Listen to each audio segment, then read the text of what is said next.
misery. So I took school. One of the issues was that they didn't have food, they didn't have drinking water, they didn't have school supplies. The NGOs were building houses and schools and everything. So here I am from USA taking 200 school bags, school supplies, shoes to villages of Kataparichan. On my way back, I came with a big smile on my face, thinking that I saw the world. And on my way back to the camp, I saw ladies, malnourished ladies, very slim, not by choice, in saris at the during hot sun, wearing saris barefoot, walking with clay pots and aluminum pots on their head.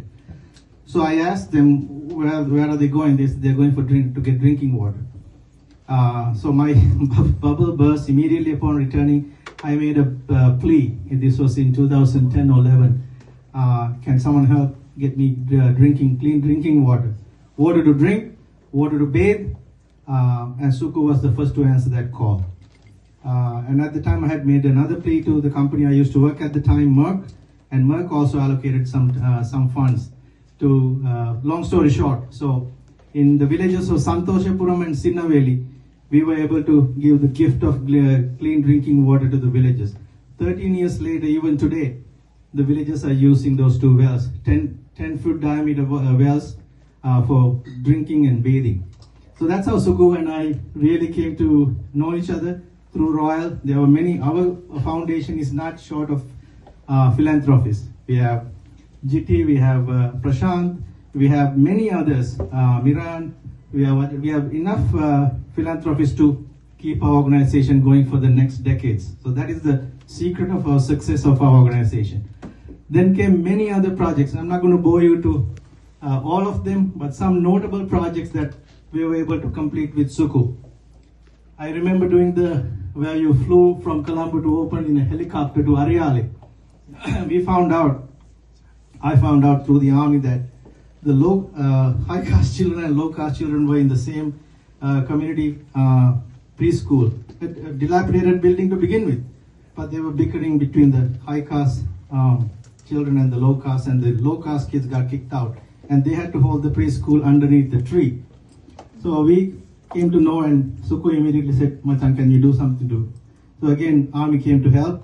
Suku funded a brand new preschool building in Ariale, and we invited, especially for the low caste kids who got kicked out and who had to study under the tree, and we invited all the people the high caste kids, and they happily joined. Even today, all castes get the wisdom of education and the gift of knowledge from Suku's preschool.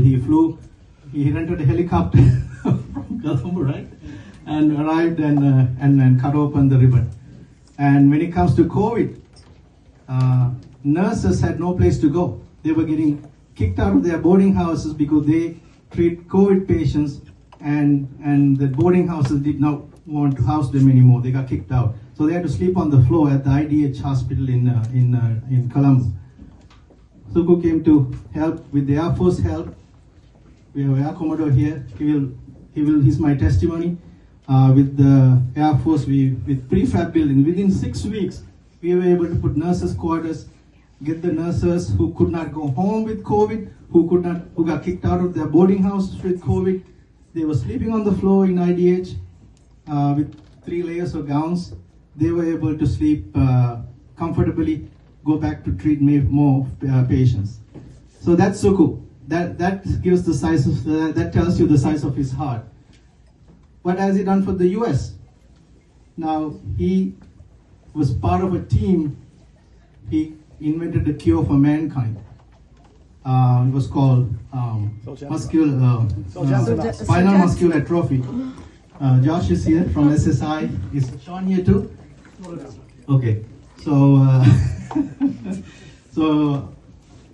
they have provided cure to mankind. So years from now, as we studied Edward Jenner, Marie Curie, who found penicillin and vaccines, our children is going to study in their textbooks that there were guys like Josh and Suku who invented new therapies for mankind. He is actually working on a second one now. So trying to do the whole thing all over again for another syndrome where there is no cure. So I can go on and on, but according to Buddhism, he mentioned rough patches in life, but according to Buddhism, I don't want to sound like a priest, but all human beings go through we face 8 conditions: gains and losses, fame and disgrace, praise and blame, happiness and unhappiness. These are unavoidable, inevitable, so we all go through this.